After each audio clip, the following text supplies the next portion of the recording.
2024 December నెల వృశ్చిక రాశి వరుస వస్తున్నాయా తేడా పడుతున్నాయా మన వరుస వస్తాయా 8వ రాశికి వచ్చిన రోజులు అంటున్నా 8వ రాశికి వచ్చాము కరెక్ట్గా చెబుతున్నానా 2024 డిసెంబర్ నెల వృశ్చిక రాశి ఫలితాలు మేష వృశ్చికయోర్భౌమ ఈ మేష వృశ్చిక రాశులకి కుజుడు అధిపతి.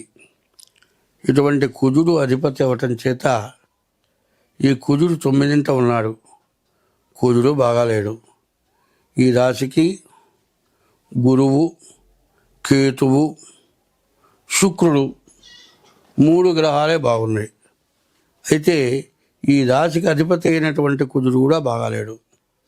అయితే ఈ వృశ్చిక రాశికి అర్ధాష్టమంలో శని ఉన్నాడు. ఈ అర్ధాష్టమంలో శని వల్ల చాలా అనవసరమైన దండగమారి ఖర్చులు, సమస్యలు, ఇబ్బందులు బాగా పడి బాకీలు తీర్చలేని దరిద్రావస్థలో ఉంటారు. ఇంకా ఈ శని 1 సంవత్సరం పాటు పూర్తిగా శని బాగాలేడు. ఈ బాగాలేని వల్ల ఈ రాశి వాళ్ళు చాలా జాగ్రత్తగా ప్రవర్తించాలి. ప్రతిరోజు కూడా శివాలయానికి వెళ్ళటం, నవగ్రహాల గుళ్ళో శివాలయంలో ప్రదక్షిణ చేయటం, ప్రతిరోజు కూడా శని దగ్గర దీపారాధన చేయటం, వీటి అన్నిటికంటే మించి నీకు ఒక విషయం చెబుతున్నాను. ప్రతివాళ్ళు కూడా నవగ్రహాల గుళ్ళోకి పోయి వచ్చి కాళ్ళు కడుక్కుంటున్నారు. అట్లా కాళ్ళు కడుక్కుంటే దానివల్ల మీరు భరాయించలేని నష్టాన్ని పొందుతారు. దేవాలయంలో పోకపోయినా తప్పులేదు, కానీ కాళ్ళు కడుక్కోవడం పెద్ద నేరం. దానివల్ల మీకు చాలా నష్టం జరుగుతుంది. నవగ్రహాల గుళ్ళో ప్రదక్షిణాలు చేసి వచ్చి కాళ్ళు కడుక్కోవద్దు. ఈ శనికి ప్రతిరోజు కూడా మీరు దీపారాధన చేయండి. మరి శనివారం శనికి అభిషేకం చేయించుకోండి. ఇట్లా చేయటం వల్ల మీకు నష్టాల నుండి మీరు తప్పించుకుంటారు. అర్ధాష్టమం చివరి టైము ఎక్కడ ఏ రకంగా దెబ్బ తగులుతుందో చెప్పలేము. ఎందుకంటే యాక్సిడెంట్లు కావచ్చు, దెబ్బలు తగలవచ్చు, మరి ఎవరి వల్ల వంచింపబడవచ్చు, ఉన్నది పోగొట్టుకోవచ్చు. ఈ చివరి సంవత్సరం చాలా జాగ్రత్తగా ఉండాలి. కాబట్టి ప్రతి శనివారం శనికి అభిషేకం చేయించుకోండి. ప్రతిరోజు నవగ్రహాల గుళ్ళో ప్రదక్షిణం చేయండి. ఇదిగాక శనికి 19,000 జపం చేయించుకొని నల్ల నువ్వులు దానం ఇవ్వండి. ఇది చాలా అవసరమైనటువంటి రోజులు ఇవి. కాబట్టి శుక్రుడు బాగున్నాడు. శుక్రుడు వల్ల వివాహం కాని వాళ్ళకి వివాహం అవుతుంది. వివాహం కావటమే కాదు, సంవత్సరం లోపలే సంతానం కూడా కలుగుతారు. కానీ పూర్తిగా భరాయించలేనటువంటి అప్పుల పాలవుతారు. ఈ భరాయించలేని అప్పుల పాల కోసమని వివాహం చేసుకుంటాం మానుకుంటారా? కొంతమంది ఏం చేస్తారు, డబ్బులు లేవు కదా, అబార్షన్ చేస్తాము, గర్భిణీ తీసేయిస్తాము. ఆ పని కనుక చేస్తే దీనికి ఒక 10 సంవత్సరాలు 11 సంవత్సరాలు అయినా సరే మీరు విపరీతమైన దరిద్రం అనుభవిస్తారు. ఎందుకంటే పెద్దవాళ్ళని హత్య చేయడం తప్పు, పసిపిల్లల్ని హత్య చేయడం తప్పు, భ్రూణ హత్య మరి కొట్టి గర్భిణీ పోయేట్టుగా చేయడం ఇంకా తప్పు. దానికంటే గర్భం తీసేయించడం ఇది విపరీతమైన తప్పు, మహాపాపాలు. ఈ మహాపాపాలు చేయకూడదు.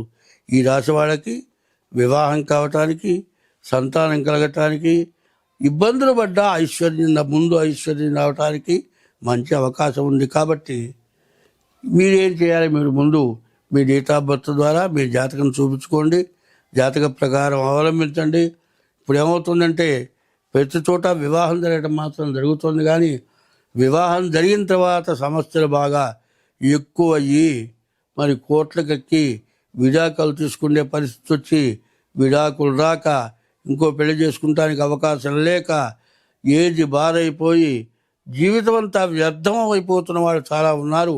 వివాహ విషయంలో ఎవరికైనా సరే వివాహం జీవితంలో కాదు అనుకునే వాళ్ళు ఎవరైనా ఉంటే మాతో సంప్రదించండి.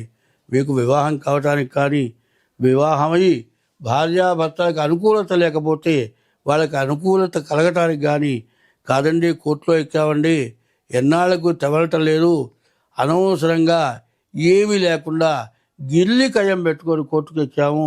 ఈ కోర్టులో డైవర్స్ రావట్లేదు, పోనీ కలుద్దామా అంటే మళ్ళీ తర్వాత ఏం సమస్యలు వస్తాయో భయపడుతూ ఉన్నాము. కాబట్టి ఇది మాకు మార్గం చెప్పమంటే ఇట్లా మార్గాలు చెప్పి మరి ఎంతో ఇబ్బందులు పడ్డటువంటి వాళ్ళు నేను చెప్పిన తర్వాత వాళ్ళిద్దరు కలిసి మరి ఇద్దరు కూడా కుటుంబంతో ఉండి పిల్లల్ని కన్నారు. 15 ఏళ్ల పిల్లలు కూడా పుట్టారు వాళ్ళకి. సమస్యలన్నీ పోయి బాగున్నారు. కాబట్టి వివాహ విషయంలో ఎవరైనా సరే కావాలి అంటే మీకు 100కి 100 పాళ్ళు మా వల్ల మేలు జరుగుతుంది. ఈ రాశి వాళ్ళకి వివాహం అవటానికి, డబ్బులు విపరీతమైన ఖర్చు అవ్వటానికి సమయం, తర్వాత వివాహం అయిన తర్వాత కూడా సమస్యలు రావటానికి కూడా పూర్తిగా మీకు అవకాశాలు ఉన్నాయి. కాబట్టి ముందు మీ డేట్ ఆఫ్ బర్త్ ద్వారా మీ జాతకం చూపించుకోండి. ఏమండి ఇప్పుడు వివాహం అంటున్నావు, నాకు 45 ఏళ్ళు వచ్చినాయండి, ఇంతవరకు వివాహం చేసిన వాళ్ళు ఏంటంటే వివాహం అవుతుందా కాదా ఖచ్చితంగా చెప్పగలుగుతాను. 45 ఏళ్ళు కాదు, 50 ఏళ్ళు కాదు, 60 ఏళ్ళు వచ్చిన తర్వాత కూడా వివాహం అయ్యే యోగం ఉంటే మాత్రం వివాహం ఖచ్చితంగా జరుగుతుంది. ఎప్పుడు జరుగుతుంది, ఎట్లా జరుగుతుంది అన్ని వివరాలు చెప్పగలం. కాబట్టి ఈ రాశి వాళ్ళు ముందుగా రాహువుకి, రవికి, తర్వాత కుజుడికి, ఈ 4 గ్రహాలకు కూడా పూర్తి శాంతి చేయించుకోవటం, ఇదిగాక మీ డేట్ ఆఫ్ బర్త్ ద్వారా మీ జాతకం చూపించుకోవటం చాలా అవసరం.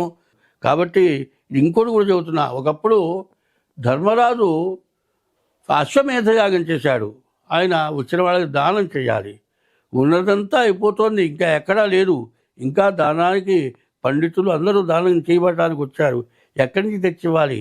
ధర్మరాజు వెనక పక్క ఒక మట్టి రాళ్ల కుప్ప పోయించాడు కృష్ణ పరమాత్మ. దుర్యోధనుడి చేత ఆ మట్టి రాయి ఒక్కోటి ధర్మరాజు చేతికిస్తే అది బంగారం అయింది. కారణం ఏంటంటే దుర్యోధనుడి చేతిలో సువర్ణరేఖ ఉంది. ఆ సువర్ణరేఖ ఉండడం చేత మట్టి పట్టుకుంటే బంగారం అయింది. అటువంటి రాశి కలిగిన వాడు ఉండటం చేత ఎంత దానం చేసినా తరగకుండా బంగారం వచ్చింది. ఎందుకంటే జాతకాలు చాలా విశేషమైన జాతకాలు ఉన్నాయి. అతనికి మరి స్వర్ణరేఖ ఉంది. అదే కొంతమందికి సర్పరేఖ ఉంటుందండి, అరిచేతిలో కానీ అరికాతల్లో కాల్లో కానీ. ఆ చేతితో పట్టుకుంటే పడిగే విప్పి నేల మీద పడుకుంటుంది, కుక్క పిల్ల పడుకుంటుంది. కొంతమందికి సర్పరేఖ ఉంది, కొంతమందికి కుజరేఖ ఉంది, కొంతమందికి మత్స్యరేఖ ఉంది. సాముద్రికం కూడా సామాన్యమైనది కాదు. ఏం చెబుతారు అంటే జ్యోతిష్యం అనే దానికి అర్థం ఏంటంటే డేట్ ఆఫ్ బర్త్, జాతక చక్రం ద్వారా చెప్పేది జ్యోతిష్యం. జ్యోతి అనే పదం ఏంటి? వెలుగు. వెలుగులో చూసినట్లుగా చూసి చెప్పగలిగింది జ్యోతిష్యం. సాముద్రికం అంటే సముద్రం అవతల ఒడ్డు కనపడేది కాదు, కానీ ఆ సముద్రం అవతల ఒడ్డు ఎట్లా చూడగలిగారో అట్లా చూడగలిగింది సాముద్రికం. ఎందుకంటే సాముద్రికం 60 ఏళ్ళ నుంచి నేను బాగా ప్రాక్టీస్ చేశా, కానీ నాకు మరి స్వర్ణరేఖ మాత్రం దొరకలే. సర్పరేఖ మాత్రం వాళ్ళని చూశా. సువర్ణరేఖ ఉన్నవాళ్ళు ఎవరన్నా కనపడతారు అని ప్రతి వాళ్ళని కూడా చేయి చూచి పరిశీలించేవాడిని. వీడు జాతకాలు పిచ్చోడని కూడా అన్నారు చాలామంది. ఇప్పుడు జ్యోతిష్యం చెప్పాలి అంటే అన్ని రకాల జాతకాలు ఉన్నాయి. ఎందుకంటే నక్షత్రాలు 27 నక్షత్రాలని, ఒక్కో నక్షత్రాన్ని 4 చేత హెచ్చరిస్తే 108 వస్తుంది. ఈ 108ని కూడా పెంచితే మరి సహస్రం వస్తుంది. అంటే 1100 రకాల జాతకాలు ఉన్నాయి. ఈ 1100 జాతకాలు కూడా అందరం చూడగలవా అంటే జ్యోతిష్యం తెలియచ్చు, కానీ అటువంటి జాతకాలు చూడటానికి దొరకాలి, చూడగలగాలి. చూసి చెప్పాలంటే ఆ జాతకం కనపడాలి. అయితే మేషం దగ్గర నుంచి మీనం రాశి వరకు ఒక్కటే మాట చెబుతున్నాను, గుర్తుపెట్టుకోండి. ఇప్పుడు 24 నుంచి 26 వరకు కూడా, 2024 నుండి 2026 వరకు కూడా ఈ సంవత్సరాలు బాగా నష్టదాయకమైనటువంటి సంవత్సరాలు. పైన ఈ సంవత్సరాలు ఎట్లాంటివంటే ధనాధిపతులు, ధనం బాగా సంపాదించినటువంటి వాళ్ళు ఏమి చేసినా చెల్లుబాటుగా కలిగినటువంటి వాళ్ళు, తర్వాత శత్రు దేశాలు వాళ్ళు విజయాన్ని పొందుతారు. అంటే వాళ్ళు ఏదో చేస్తారు కదా, వాళ్ళకి అవకాశం ఉంది. ఇప్పుడు కొన్నాళ్ళు బాగా కష్టపడేవాడికి అవకాశం ఉంటుంది. కొన్నాళ్ళు బాగా ధనవంతుడు, బాగా దుర్మార్గం చేసేవాళ్ళు, రాజ్యపరిపాలన చేసేవాళ్ళు, వాళ్ళకి లాభిస్తుంది. వాళ్ళ వల్ల మధ్య తరగతి అందరూ కూడా బాగా నష్టపడేటువంటి పరిస్థితులు బాగా ఎక్కువగా ఉన్నాయి. దానివల్ల మీకు ఏం కావాలి అంటే ముందు మీ డేట్ ఆఫ్ బర్త్ ద్వారా మీ జాతకం చూపించుకోవడం ప్రతి వాళ్ళకి అవసరం. కారణం ఏంటంటే ఉన్నదాన్ని సర్వం పోగొట్టుకుంటాం ఈ పరిస్థితుల్లో. 24 నుంచి 26 లోపల మనకున్నది మొత్తం పోగొట్టుకొని కేర్ ఆఫ్ ప్లాట్ఫారానికి వచ్చేటువంటి పరిస్థితులు ఉండే జాతకాలు కూడా బాగా ఎక్కువగా కనపడుతున్నాయి. దానివల్ల వచ్చే నష్టం ఏమిటి? ఇక మళ్ళీ కోలుకోలేము. కాబట్టి 24 నుంచి 26 వరకు కూడా ప్రతి వాళ్ళు కూడా జాతకాన్ని చూపించుకొని మీ జాతక పరిశీలన చేసుకొని ఉన్న దోషాలను పోవటానికి మార్గం ఏమిటి చూసుకొని అట్లా చేసుకున్నట్లయితే ముందు నష్టపడకుండా మనం నిలబడితే తర్వాత బతకటానికి ఏమి ఇబ్బంది రాదు. భగవంతుడు మార్గం చూపిస్తాడు. చేతిలో రూపాయి లేకపోతే ఏం చేయగలుగుతాం?